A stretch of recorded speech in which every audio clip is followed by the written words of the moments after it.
The sun had set hours before, yet the plantation felt as though it were swallowing its own shadows.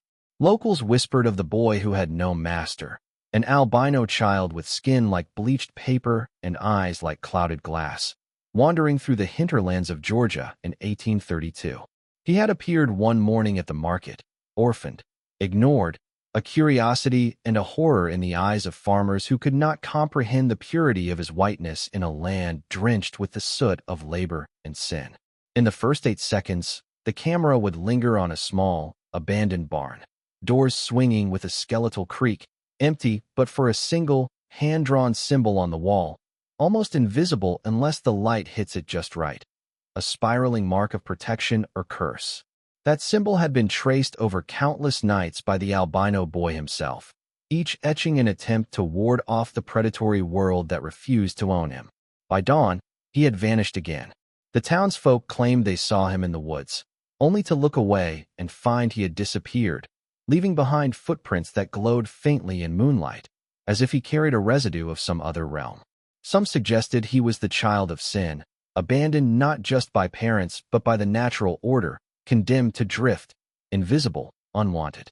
But deep in the corridors of the Georgian elite, another shadow stirred, one far more corporeal, far more deliberate. Madame Eudora Bellamy, a woman of considerable girth and unparalleled wealth, had heard the rumors. Her manor, situated along the swollen bends of the Oconee River, was a palace built atop centuries of blood and secrecy. Known for her appetite, both gluttonous and meticulous, she was feared and whispered about in hushed tones at Sunday Mass, her name never spoken without a shiver of moral repulsion. On a humid June afternoon, her carriage rolled into the village square. She was draped in silks as white as the albino boy's own skin, a deliberate echo of innocence corrupted. When she encountered him, standing alone amid the dust and market cries, the air shifted. A crowd drew back, sensing the predatory magnetism that always seemed to follow her, a hunger not just for power or land, but for dominion over human flesh itself. No other master had wanted him, and in this rejection, the boy became an object of fascination. He was an instrument of both horror and desire, chosen by her to carry out a secret as ancient as the plantation houses themselves. What happened next would remain unrecorded in any official ledger, yet the echoes of its cruelty would ripple through the town for decades to come. The transaction was cold, almost ritualistic.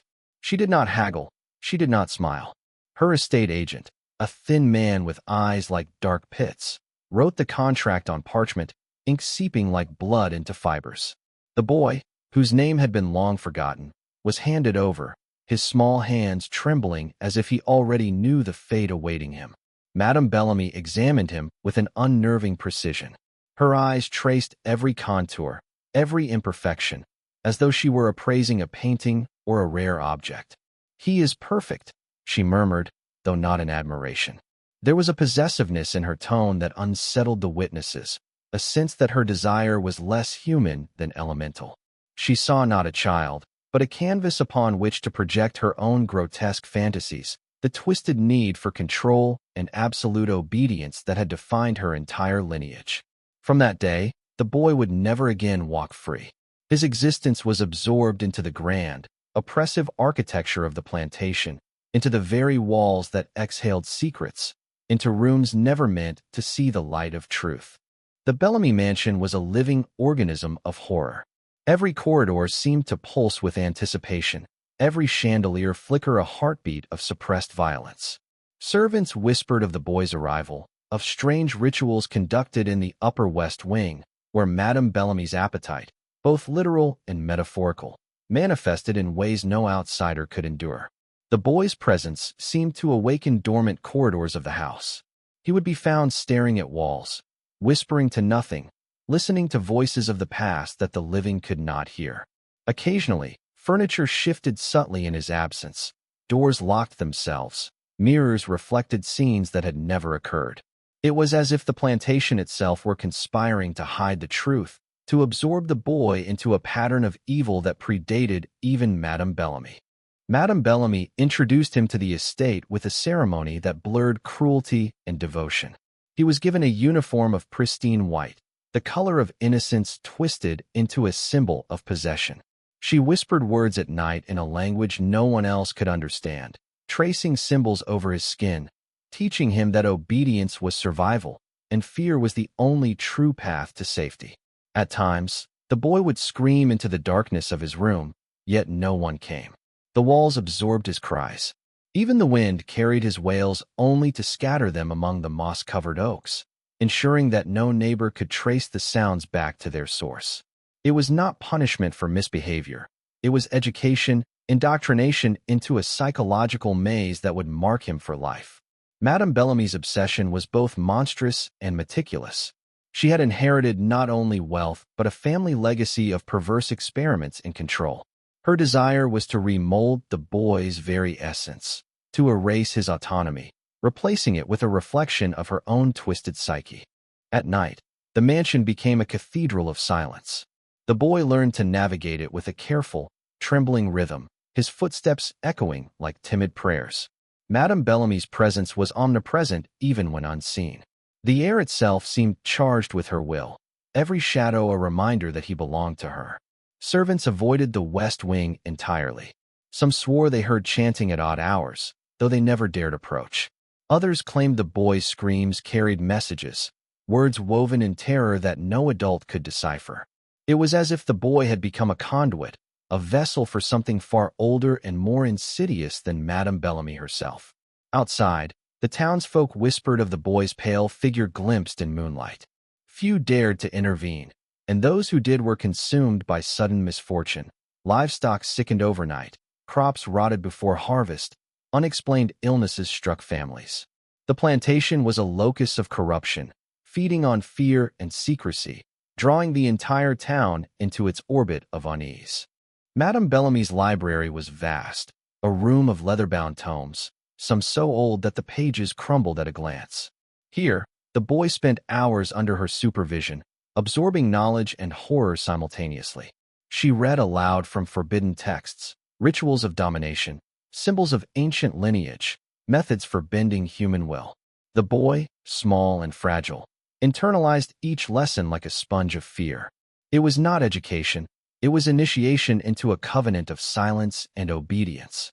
The books whispered to him in a language of shadows, and he learned that the world was far crueler than the whispers of the town had suggested. Some volumes were not books at all but journals, detailing the fates of previous possessions, children, servants, outsiders, whose existences had been erased to maintain the family's legacy of power. The boy could feel the presence of those lost souls in the margins, a cold, unblinking acknowledgement of suffering etched into ink and memory. Madame Bellamy's feasts were a study in grotesque spectacle. Every meal was meticulously staged. The silver gleamed unnaturally, the wine smelled of decay, and the servants moved as if underwater. The boy was placed at the head of the table on certain nights, a grotesque inversion of status, to remind him that he existed as an object, an extension of her appetite. At these feasts, she whispered instructions about control, obedience, and the erasure of self. He was to witness the indulgence of her will in all its forms, the gluttony, the cruelty, the manipulation of those around her. Each bite she took was a lesson, a demonstration of dominance that left invisible scars in his psyche. Servants often disappeared after these feasts. Some were sent away, some never returned. The boy noticed that the mansion itself seemed complicit. Hallways shifted, doors closed themselves, and mirrors reflected not the present, but shadows of events that had occurred years before. Behind the mansion was a garden unlike any other. Statues of grotesque faces, eyes wide, mouths frozen in silent screams, lined the pathways. Madame Bellamy insisted the boy walk among them daily, teaching him that surveillance was omnipresent and judgment inevitable. He would stare into the hollow eyes of the statues, feeling the weight of observation pressing down on him, and slowly, the lines between living and stone blurred. Sometimes, late at night, he could swear the statues moved, their eyes tracking him with an intelligence that was almost human. The garden became both prison and tutor. He learned that fear could be measured, controlled, and exploited. That lesson, more than any other, would stay with him for the rest of his life. Madame Bellamy introduced mirrors as instruments of obedience. The boy was forced to stare into them for hours, repeating words she dictated. Reflections multiplied infinitely, until he could no longer distinguish himself from the images around him. The mirrors whispered too. Shadows slid across their surfaces, telling stories of those who had come before him, of lives consumed and erased.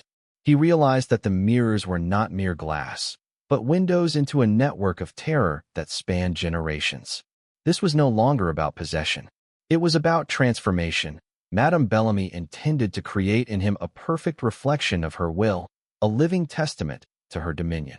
His identity, fragile and pale as alabaster, began to fracture under the weight of imposed reality and the mansion's silent conspiracies. The mansion's walls were alive with secrets. At first, the boy thought it was imagination, the creaks and groans of a house settling. But soon, he realized the whispers carried meaning. Voices murmured from hidden corners, fragments of past servants, children, and perhaps even the victims of Madame Bellamy herself. He began to write them down, scrawling in a hidden notebook beneath his mattress.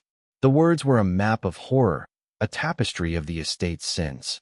The voices urged caution, hinting at escape, yet each suggestion carried subtle threats. Madame Bellamy's presence had permeated everything. Even the house itself seemed to obey her will. The boy learned to move silently, to avoid the gaze of statues, mirrors, and shadows, each a sentinel of oppression. Madame Bellamy demanded silence on certain nights, yet she spoke in tongues only the boy could understand. These ceremonies involved symbols etched into his skin, whispered chants, and the reinforcement of obedience. The ritual was slow, invasive, and inescapable. He began to feel his thoughts monitored, every impulse measured. The mansion seemed to anticipate his movements, as if he were a chess piece in a game that had no rules but fear. By the end of each ceremony, he felt hollowed, as though fragments of his soul were being catalogued for later use. Even the servants' quarters were instruments of terror. The kitchen, a place meant for sustenance, had become a theater of cruelty. Madame Bellamy watched from a hidden gallery, her eyes catching every slip of disobedience. Failure was met with whispered threats or disappearances. The boy witnessed things that could not be named, creatures in the cellar, perhaps human, perhaps not, that scuttled in the darkness at her command. They were emissaries of her will, reminders that power extended beyond human comprehension. Fear was education, silence was survival. Madame Bellamy converted an old family chapel into a room of reflection and terror. Mirrors lined the walls, their surfaces polished to near transparency. The boy was made to kneel for hours, reciting prayers invented by her. They were prayers of domination and control, never of God. He began to see figures in the reflections, past victims, servants, even faces he had never met. They were trapped in the glass, screaming silently. The mirrors amplified his own terror, making him question his identity and sanity. His reflection no longer resembled him. It was a blank vessel, molded by her influence, a warning of the transformation she demanded. One night, Madame Bellamy held a feast unlike any other. The table was set with exotic meats, garnished with herbs and flowers from her garden of eyes. But the true horror was hidden. Beneath the silver platters, bones of previous victims were arranged in ritualistic patterns, invisible at first glance but present nonetheless. The boy was forced to witness the scene silently. Each bite she took, each gesture she made, was a lesson in predation and control. He began to understand that he was not alone, that the mansion fed on the lives of those it claimed. And he understood, too, with icy certainty, that his fate was intertwined with the estate's hunger. Escape was no longer just unlikely, it was impossible. The hallways of the mansion seemed to breathe with a life of their own. Doors would close behind him, only to reopen when he wasn't looking. The walls pulsed subtly, as if counting his heartbeats. Each corridor led not only to another room, but to memories of past horrors, whispered and recorded in the dust. The boy realized that the house itself had become a prison and a teacher. Every step reminded him that his body, his mind, and his very soul were subject to Madame Bellamy's dominion. He began to walk with unnatural care, avoiding shadows, listening for the faintest creaks. Escape seemed a distant fantasy, a thought that could itself be punished. At night, Voices filled the air. They spoke not in words, but in suggestions, pulling at memories he did not know he had. Sometimes the voices repeated his own thoughts, amplifying fear and doubt until he questioned reality itself. The boy discovered a hidden attic where the whispers were strongest. There, he uncovered objects, old dolls, rusted chains, and journals chronicling centuries of the Bellamy lineage. Each item carried residue of suffering, binding the past to the present. He realized that Madame Bellamy was not merely a person but a continuation of a family legacy steeped in cruelty, obsession, and occult manipulation. One wing of the mansion contained dozens of life-size dolls, each eerily resembling a human being. Madame Bellamy taught him to treat them as vessels for control, to practice obedience and punishment without resistance. At first, it was a game, but the boy soon understood the dolls were warnings. Some bore marks and expressions that mirrored the fate of those who had displeased her. Others seemed almost alive, moving slightly when unobserved. The dolls were more than toys. They were instruments of terror, practice for the power she sought to impose on him. Beyond the garden of eyes lay another, more sinister space. It was overgrown, choked with weeds, but traces of past rituals remained.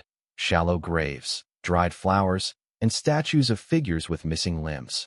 Madame Bellamy brought him here to learn patience, silence, and the weight of obedience. She whispered stories of those who had disappeared, children, servants, and outsiders who had challenged her will. Their fates were unknown, yet their absence was a lesson. The boy realized that fear could extend beyond life, that the mansion itself preserved the memory of cruelty, feeding on despair to perpetuate control.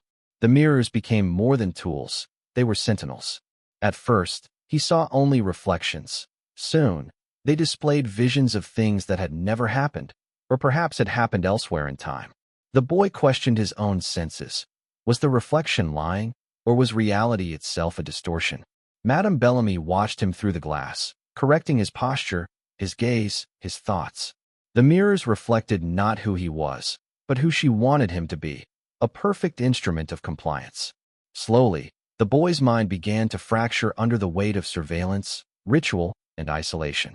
The mansion's hunger extended beyond flesh. It devoured memory, identity, and hope. Time in the Bellamy mansion was an illusion.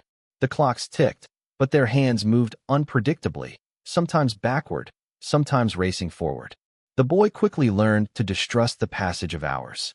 Nights could stretch endlessly, days vanish without warning. The mansion itself seemed to measure his fear rather than the sun's movement.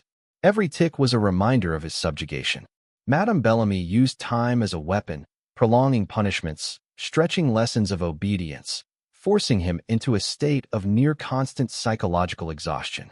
The boy felt that even the air had become complicit, thick with anticipation and unseen eyes.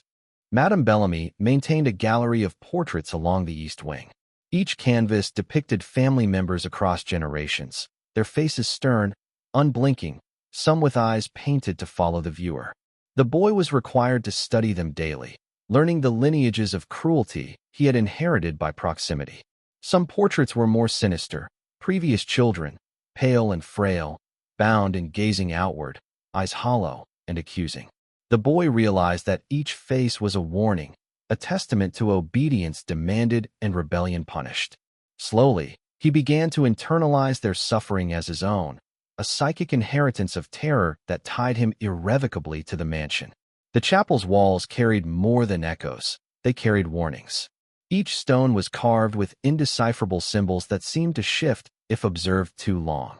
The boy discovered that the walls spoke only to him, recounting forgotten secrets of the Bellamy family. Madame Bellamy used the chapel for secret rituals, invoking authority and fear through a mixture of prayer, chant, and silent commands. The boy was both witness and participant, learning the boundaries of obedience and terror. Here, he understood that the mansion's power was not only physical but spiritual, a manipulation of belief and perception designed to fracture the mind. One night, the boy stared into a mirror and did not recognize himself.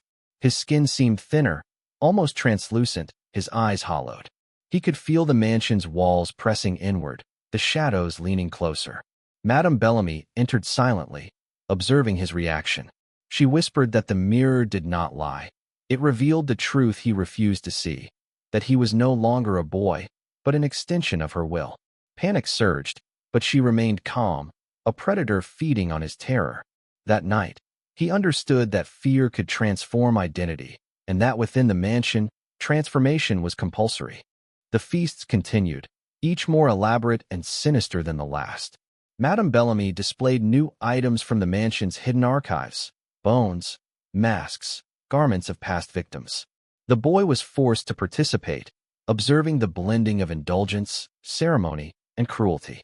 He began to notice the effect on his own psyche: numbness, fascination, compulsion. Fear became almost pleasurable, a paradox that bound him closer to her dominion. The mansion thrived on this dynamic, feeding on the interplay of terror, obedience, and silence. By the end of the night, he realized fully that he was no longer merely a captive. He had become an instrument, a mirror of Madame Bellamy's obsessions, his innocence fully subsumed. The mansion's corridors now seemed infinite. Doors opened to rooms that defied logic, ceilings stretching impossibly, floors tilting without warning. The boy wandered, sometimes seeing his own reflection at the far end, sometimes glimpsing figures that were neither human nor entirely shadow. Madame Bellamy appeared without warning, always where he least expected her. She guided him with whispers, reinforcing obedience, but also testing his perception. The mansion itself seemed to pulse with her will. Each door became a choice: compliance or madness.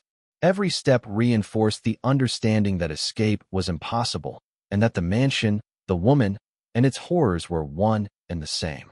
Madame Bellamy staged a final feast in the mirrored chapel. Reflections multiplied infinitely, merging past, present, and imagined horrors. The boy saw every act of cruelty she had committed, every disappearance, every whispered command, and somehow, all of it reflected back at him. He was seated at the table, forced to observe and imitate her every motion. The mirrors refracted reality into fragments, making it impossible to distinguish himself from the ghosts of those who had come before. By now, obedience was instinct, fear a permanent layer over thought. He realized that the mansion's power was complete. Identity, autonomy, and memory had been rewritten in its image. The whispers became coherent. They spoke of ancestors, rituals, and the mansion's hunger for obedience. The boy understood the family's entire legacy of control and terror, the generations of children and servants erased, molded, or consumed. He tried to scream, but the walls absorbed his voice. He understood, finally, that the mansion had claimed not just his body, but his mind. Madame Bellamy's will was no longer merely hers. It was embedded in the structure itself, in the air, in the very stones. He was trapped, fully, as a living testament to the mansion's appetite for domination. In a solitary chamber lined entirely with mirrors, the boy confronted himself. His eyes, pale and clouded, were no longer his own. He saw fragments of every previous occupant of the Bellamy mansion, all bound by fear, all silent. Madame Bellamy entered behind him, her reflection merging with his. She whispered that he was perfect, a culmination of her will and the mansion's legacy. At that moment, he understood the full horror. Identity was a lie, and he had been erased long before death arrived. He was a vessel, a mirror, a warning, and yet alive, cursed to endure indefinitely. The mansion stood silently by the river, its history unrecorded, its horrors hidden from the outside world. Locals avoided it, speaking only in whispers of the pale boy who vanished from the market and the monstrous woman who claimed him. No one outside knew the mansion's secrets, but they persisted, echoes of screams, shadows moving independently, mirrors reflecting the impossible. Madame Bellamy's legacy endured, not merely in records or memory, but in the mansion itself, a sentient vessel of corruption, control, and fear. The albino boy, no longer a boy, remained trapped within its walls, a living embodiment of obedience, terror, and the enduring hunger of the Bellamy lineage. And so the story continues, hidden from history, whispered only in fear, a tale of innocence devoured, of power unchallenged, of horror perfected in silence.